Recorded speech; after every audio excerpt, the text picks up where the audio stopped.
पहला क्या लिखा है, प्लेट लोड टेस्ट। पहले ये देखा है कि कहीं पर, ठीक, ये देखा होगा आते जाते कहीं किसी ब्रिज के ऊपर ऐसा बोरा बोरा रख देते हैं सैंड का बैग, और कुछ चलते रहता है बहुत दिनों तक, नहीं समझ में आता क्या ये क्या है, प्लेट लोड टेस्ट। अब ये प्लेट लोड टेस्ट दिखाने के लिए इसी का मैंने डायग्राम दे दिया था, ठीक। चलते हैं, इसका सारा की पॉइंट मैंने शीट में डाल दिया। लिखा है the plate load test is field test. कैसा टेस्ट है ये, फील्ड टेस्ट। कैसा टेस्ट है ये, फील्ड टेस्ट। सबसे पहला important point, it is a field test. जो बोलूंगी उसको अंडरलाइन करना, पर पढ़ना पूरा है, ठीक। Which is performed to determine the ultimate bearing capacity of soil and probable settlement under a given load। इसका काम क्या है, ultimate bearing capacity of soil निकालना, और क्या निकालना, सेटलमेंट। लिख लो इसमें S। This test is very popular for the selection and design of shallow foundation। ये टेस्ट बहुत पॉपुलर, किसके लिए, शैलो फाउंडेशन के सिलेक्शन और डिजाइन के लिए। For performing this test the plate is placed to a design depth, then the load is applied gradually and the settlement of each increment of load is recorded. क्या करते हैं देखो, ये test में जब ये प्लेट लोड टेस्ट को करते हैं तो जिस जगह की मिट्टी की कैपेसिटी निकालना, ये बिल्कुल वैसा ही जैसे आपका ब्लड प्रेशर या हार्ट रेट जब डॉक्टर चेक करता है, तो बीपी चेक करने के लिए वो आपको कोई इंजेक्शन वगैरह नहीं लगा, डायरेक्ट क्या करते हैं, एक मशीन आती है आपके सरफेस पे लगा दिया, और उसके बाद डायरेक्ट वो पंप से क्या कर रहे हैं, चेक कर।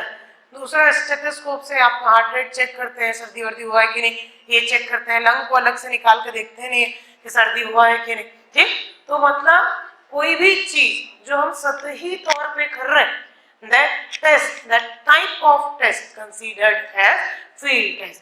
जब अंदर जाके करेंगे, सॉइल के पूरे प्रोफाइल को चेक करें, तो वो आपका बोर होल सैंपल होता है। क्या होता है, बोर होल सैंपल। आप पूरा उसमें गड्ढा करके सैंपलिंग लेते हैं, आपके में गड्ढा करेगा और उसके बाद फिर डॉक्टर चेक करेगा कि सब चीज ठीक है कि नहीं। तो ये सतही तौर का टेस्ट है, सरफेस लेवल पे, ठीक। अब बोलता है इसमें क्या करते हैं, एक प्लेट रखते हैं, एक लेवल सरफेस पे प्लेट रखते हैं, और प्लेट में धीरे धीरे धीरे धीरे क्या करते हैं, लोड को बढ़ाते हैं। ग्रेजुअली लोड को बढ़ाते हैं तो प्लेट क्या होते जाएगा, सेटल होते जाएगा। प्लेट जितना सेटल होते जाएगा उसको रिकॉर्ड करते जाता है कि कितने लोड पे कितना settle. At one point the settlement occurs at rapid rate, the total load up to that point is calculated and divided by area of plate to determine the ultimate bearing capacity। पहले आपने load लगा रहे, ठीक, धीरे धीरे धीरे धीरे settlement हो रहा।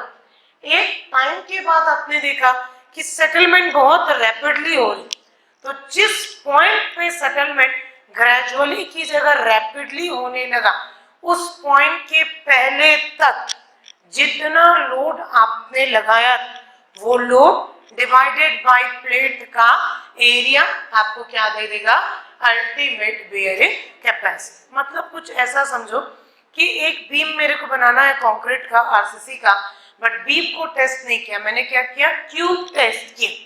मतलब एक छोटी चीज को मैं टेस्ट कर रही हूँ, फिर उसमें फैक्टर्स लगा के उसको प्रैक्टिकली क्या कर लूंगी, यूज कर लूंगी। याद करो आरसीसी में क्यूब की स्ट्रेंथ आती है एफसी के, फिर उसमें हम क्या करते हैं, डिवाइड करते हैं फैक्टर ऑफ सेफ्टी 1.5, तो कितना मिलता है, 0.67 एफसी के।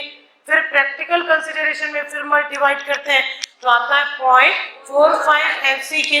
फिर जब बीम के लिए डिजाइन करते हो तो आता है 0.36 एफसी के जब हम एनएसएम से डिजाइन किए। तो अल्टीमेटली कैपेसिटी थी एफसी के की, बट पहुंचे कहां तक हम, 0.45 एफसीके तक, ठीक। आगे बोलता है इसमें the ultimate bearing capacity is then divided by factor of safety 2.5 से 3 तक to divided by safe bearing capacity. अब देखो ये टेस्ट एक प्लेट में किया, किसमें किया है, एक प्लेट में। फोटो देखना है तो फोटो में देख लेते हैं, कहां पर है प्लेट, बताओ तो प्लेट कहां पर है, इसमें कहां पर है प्लेट, ये है प्लेट, ठीक, कहां पर है प्लेट, अब यहाँ पर ध्यान से देखो, लिखा है, सब चीज लिखा है, फिर भी गलत करते हो फील्ड में जाके। ये आपने एक लेवल्ड सरफेस बनाते हैं, ये टेस्ट पिट बनाते हैं। ये क्या लिखा है, टेस्ट प्लेट या ब्लॉक। इसके ऊपर इस टाइप से अरेंजमेंट करके हम लोड को रखते हैं, डायरेक्ट नहीं रखते, एक अरेंजमेंट होता है इसका, प्रॉपर अरेंजमेंट उस टाइप से रखते हैं। ठीक, चलो अब इसमें जो गड्ढा बनाते हैं जिसमें टेस्ट कर रहे हैं, वो गड्ढा रैंडम होना चाहिए कि उसकी कुछ स्पेसिफिक साइज होती है, तो आंसर आएगा यस, उसकी कुछ स्पेसिफिक साइज होती है। आपके प्लेट के साइज का 5 गुना बड़ा या 5 गुना से ज्यादा बड़ा जो होता है वो क्या होती है, उस गड्ढे की साइज। गड्ढा बनाएंगे बड़ा और उसमें प्लेट रखेंगे छोटा सा जो उससे 1/5 के बराबर। और ये फेवरेट क्वेश्चन 2 बार से स्टेट एग्जाम में पूछा है, the test pit size should not be less than the 5 times of width of plate। ये टेस्ट पिट को मैं बोल रही हूँ PF, F यानी फाउंडेशन, फाउंडेशन या पिट बोल रही हूँ।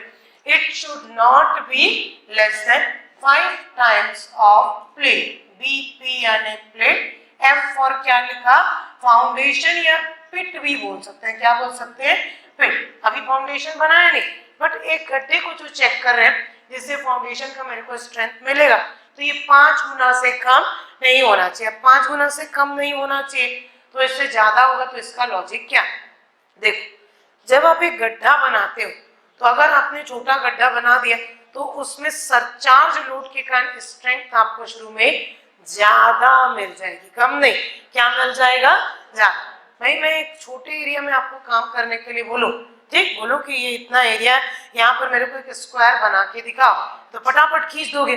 अब इसी को अगर मैं आपको बोलूं कि इस बड़े एरिया में स्क्वायर बना, तब प्रैक्टिकल कंडीशन एक्चुअल में समझ में आएगी कि आप बना पा रहे हो कि नहीं, कैसे इस लाइन को इस लाइन से जोड़ रहे हो। तो वही कंडीशन है कि जब एक छोटे एरिया को हम डिजाइन करते हैं या छोटे एरिया में टेस्ट करते हैं, तो वो छोटा एरिया बिल्कुल साइड की सॉइल से लोडेड रहता है, तो वो मिट्टी ऑलरेडी दबी हुई है, तो सेफ कंडीशन में रहता है, तो आपको लोड कैसा दिखा देगा, ज्यादा, जो कि गलत लोड है, हो सकता है उसकी कैपेसिटी एक्चुअली उतनी ना हो, इसलिए हमको साइज कितना बनाना पड़ता है, 5 गुना या 5 गुना से ज्यादा। आ रहा है समझ में। अब आगे लिखा कि आपने इसमें अगर प्लेट लगाया, ठीक, प्लेट की साइज होती है, एक होता है रिजिड प्लेट, कौन सा प्लेट है, रिजिड प्लेट। तो रिजिड प्लेट अगर डेंस या स्टिफ सॉइल में आप टेस्टिंग कर रहे हैं तो 30 बाई 30 बाई 2.5 सेंटीमीटर का प्लेट, ये प्लेट की साइज है, गड्ढे की नहीं, गड्ढा तो इसका 5 गुना बनाए, 30 का 5 गुना कितना हो जाएगा, 150, ठीक, तो 5 गुना बनाते हैं, तो भाई 30 बाई 30 बाई 2.5, 30 लंबाई, 30 चौड़ाई और 2.5 क्या है, थिकनेस। अगर आपने लूज सॉइल लिया तो बड़ा प्लेट बनाओ, 75 बाई 75 बाई 2.5। अब इसमें 75 है, 7.5 नहीं, याद रखना 75 बाई 75 बाई 2.5, थिकनेस कम होती है। अब इसमें लिखा है, इसमें सीटिंग लोड होता है 7 किलो न्यूटन पर मीटर स्क्वायर, मतलब सबसे पहला जो लोड लगाए वो कितना होगा आपका, 7 किलो न्यूटन पर मीटर स्क्वायर। एकदम से ज्यादा लोड नहीं लगा, फिर उसी लोड को धीरे धीरे धीरे धीरे क्या करते जाएंगे, बढ़ाते जाते हैं। अब इसमें अगला दिखा, this test was designed to, design spelling check कर लेना, design, DESI, designed to determine modulus of subgrade reaction which can also be used for to design rigid pavement। पहला तो ये इंपॉर्टेंट है, इसको, इस टेस्ट का यूज जो है modulus of subgrade reaction design करने के लिए होता है। आपने अगर किसी रोड में ये वाला एक्सपेरिमेंट देखा होगा, ये वाला फील्ड टेस्ट देखा होगा, तो वो सबग्रेड रिएक्शन निकालने के लिए होता है, ठीक। ब्रिज में करते हैं तो ब्रिज में कैपेसिटी चेक करने के लिए करते हैं कि जब इसमें ट्रैफिक खुलेगा तो वो कितना सेटल होगा, कितनी कैपेसिटी इसकी, जितना हमने डिजाइन किया है उतना लोड ले पा रहा है कि नहीं। अब आगे देखते हैं इसका और क्या क्या काम, इसका बहुत जगह काम।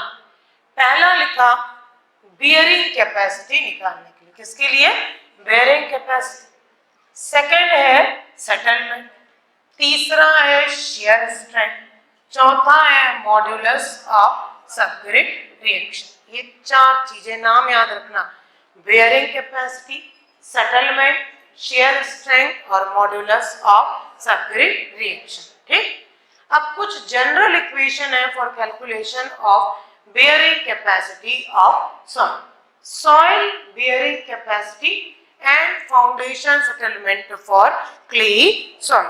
जब आप इस टेस्ट को किस में करते हैं, क्लेई सॉइल पे करते हैं। किस सॉइल में करते हैं, क्लेई सॉइल। सबसे पहले इसमें अंडरलाइन कर लो, अंडरलाइन कर लो। जब आप इस टेस्ट को किस में कर रहे हो, क्लेई सॉइल। तो क्लेई सॉइल पे ये देखा गया कि क्लेई सॉइल का जो प्लेट के लिए बियरिंग कैपेसिटी आता है, जो आपने टेस्ट प्लेट के लिए किया था, वो किसके बराबर हो जाता है, बिल्कुल से वैसा ही उस फाउंडेशन को जब डिजाइन करोगे तो उसके लिए भी क्या आएगा, सेम। मतलब क्ले में बहुत ज्यादा फर्क नहीं पड़ता, तो इसमें लिखो QU of foundation is equal to QU of plate. Very important. ठीक, आपको बोलेगा कि प्लेट का और पिट का, कॉपी में लिख लो जिनको शीट नहीं मिला है या जो नहीं आए। ठीक, आपका जो है इस टेस्ट में लिखा कि जो पहला लिखा है कि अल्टीमेट बियरिंग कैपेसिटी या नेट अल्टीमेट बियरिंग कैपेसिटी जो कि प्लेट का है, वही सेम किसका होगा, फाउंडेशन का होगा। मतलब एक प्लेट के लिए टेस्ट किया, वही कैपेसिटी हमारी क्ले में जब फाउंडेशन बनाएंगे तो उतना ही मिलता है।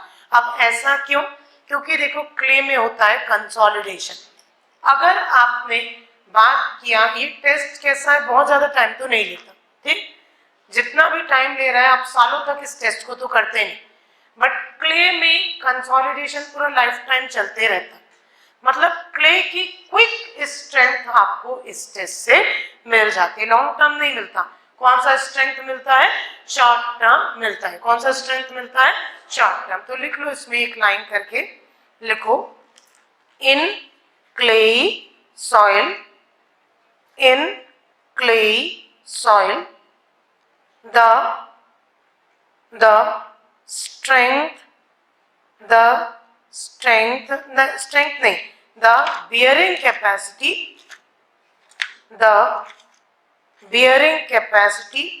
of plate is same as bearing capacity of foundation। Same for लिखो, सेम एज नहीं, same for bearing capacity of foundation, bearing capacity of foundation। समझ में आ रहा है, ये किसके लिए हो गया, क्ले सॉइल। अब देखो क्ले में सेटलमेंट की बात करते हैं। ठीक, तो जो फुटिंग का सेटलमेंट आना वो होता है प्लेट के सेटलमेंट के बराबर इनटू प्लेट की विड्थ डिवाइडेड बाय फाउंडेशन की विड्थ। ठीक, लिखो SF डिवाइडेड बाय, एक मिनट उल्टा लिख दिया। ठीक, SF इज इक्वल टू, या ऐसा लिख लो, पहले इसको इस फॉर्म में लिख लो, SF divided by SP is equal to BF divided by BP, यानी SF is equal to SP into BF by BP।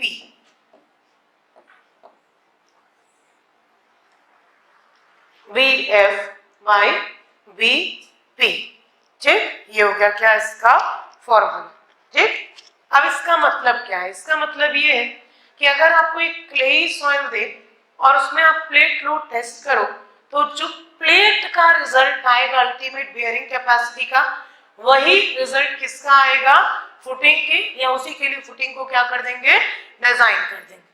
अगला, जब मेरे को देखना है कि फुटिंग का सेटलमेंट कितना होगा, तो मैं क्या करूं, प्लेट लोड टेस्ट किया, प्लेट का क्या देखा, सेटलमेंट, और इसमें मल्टीप्लाई मेरे को क्या करना पड़ेगा, प्लेट की विड्थ और फुटिंग की विड्थ। तो इसमें मीनिंग लिख लो, SP is SP is settlement of plate.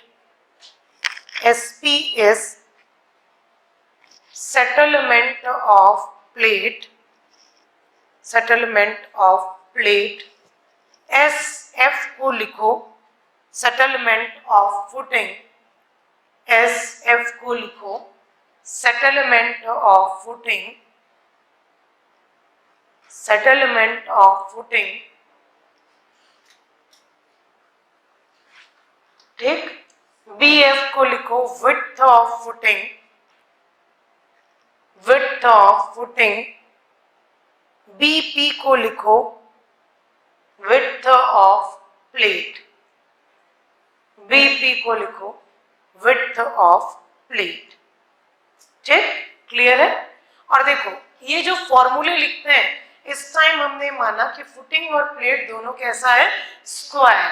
कैसा है, स्क्वायर. स्क्वायर मतलब विड्थ जो है दोनों साइड क्या रहेगी, सेम रहेगी. ठीक.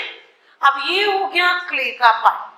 अब अगला आते हैं सैंडी सॉइल के लिए. किस सॉइल के लिए, सैंडी सॉइल के लिए.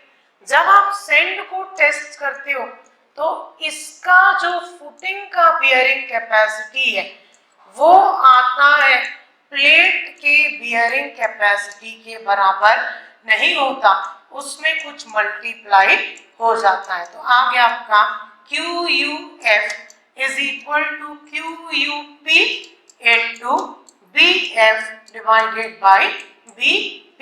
लिख लो फॉर्मूला. ये क्ले सॉइल के लिए QUP BF divided by BP. ये बहुत ही इंपॉर्टेंट टेस्ट है, इससे न्यूमेरिकल आता है. ठीक. और कुछ नहीं, इसके न्यूमेरिकल को सॉल्व करने की जरूरत नहीं पड़ती, आपको क्वेश्चन में डायरेक्टली लिखा रहता है और उसी से ही आंसर निकालना रहता है. ठीक. ये बहुत ही इंपॉर्टेंट चैप्टर है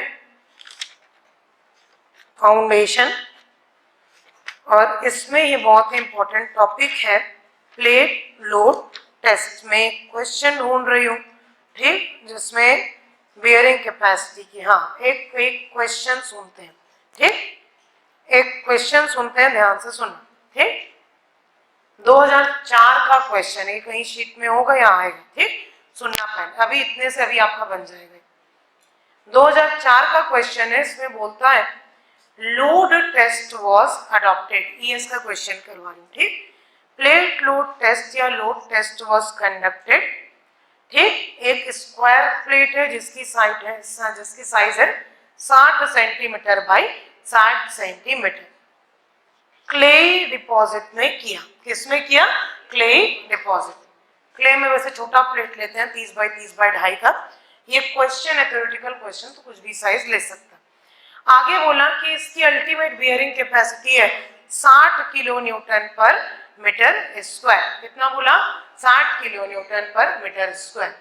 अब एक फुटिंग बनाया, वो भी स्क्वायर फुटिंग है जिसकी साइज है 1.2 बाई 1.2 मीटर. प्लेट की साइज थी 60 बाई 60 सेंटीमीटर और फुटिंग की थी 1.2 बाई 1.2 मीटर. ठीक, क्ले सॉइल था. अल्टीमेट बियरिंग कैपेसिटी प्लेट के लिए कितना निकला था, 60 किलो न्यूटन पर मीटर स्क्वायर. तो फुटिंग का अल्टीमेट बियरिंग कैपेसिटी कितना होगा, कितना होगा. क्ले में कोई चेंज नहीं, चाहे आप 1 मीटर का फुटिंग बनाओ चाहे 10 मीटर का फुटिंग बनाओ. ये कंपैरिजन कर रहा है कि जो लोड कैरिंग कैपेसिटी मिली थी वो एक प्लेट की लोड कैरिंग कैपेसिटी के बराबर ही होगा. कितना आ जाएगा, 60 किलो न्यूटन पर मीटर स्क्वायर. ये क्वेश्चन को टच करने का भी जरूरत नहीं, अगर आपने ये कंसेप्ट यहाँ पर पढ़ा है, फॉर्मूला आपको समझ में आता है तो तुरंत ही बन जाए.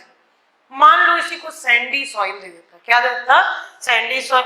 तो एक छोटा सा चेंज आ जाता, आपको फुटिंग का बियरिंग कैपेसिटी क्या हो जाता, प्लेट का कितना है 60, फुटिंग का विड्थ कितना है 1.2, प्लेट का विड्थ कितना है 60 सेंटीमीटर, दैट इज 0.6. ऐसे करते किसका निकल जाता, सैंड का.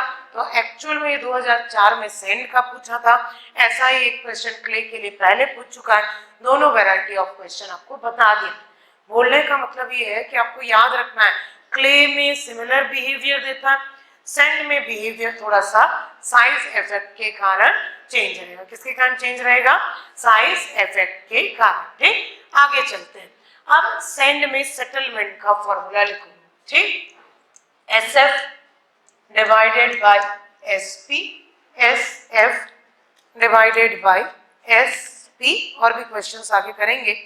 SF divided by SP is equal to BF, क्या हो गया, BF divided by BP, BP plus 0.3, BF plus 0.3 का होल स्क्वायर, ठीक। क्या हो गया, टोटल का होल स्क्वायर।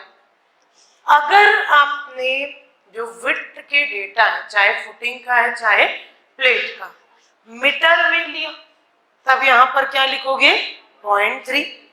सेंटीमीटर में लोगे तो कितना लिखोगे 30, और mm में लिया तो कितना रखोगे 300। अंतर को समझो, अगर आपने BF और BP का डेटा किसमें लिया है, मीटर में, तो अंदर में डेटा दिखेगा 0.3। अगर लिया है सेंटीमीटर में तो 0.3 मत लिखना, कितना लिखना 30, और अगर लोगे आप mm में तो 30 भी मत रखना, कितना रखोगे 300। इसमें से कोई भी फॉर्म में आपको ये फॉर्मूला दे सकता है, समझ में आ रहा है। और देखो ऊपर नीचे यूनिट सेम होना चाहिए, तब ये कैंसिल हो जाए, ठीक। आ रहा है समझ में, लिखो लिखो। ये हो गया आपका किसका पार्ट, सेटलमेंट का क्राइटेरिया। किसमें बात कर रहे हैं हम, बीम में बात कर रहे हैं, ठीक। किसमें बात कर रहे हैं हम, सैंडी सॉइल पे बात कर रहे हैं। क्लियर है, चलो अब अगला देखते हैं। अगला क्या हो गया, स्टैंडर्ड पेनिट्रेशन टेस्ट। लिख लिया इतना सबने, ठीक, लिख लिया था। चलो अब अगला, अच्छा यह जगह भी था, इसमें क्या दिया है, range of factor of safety, ठीक, रेंज ऑफ फैक्टर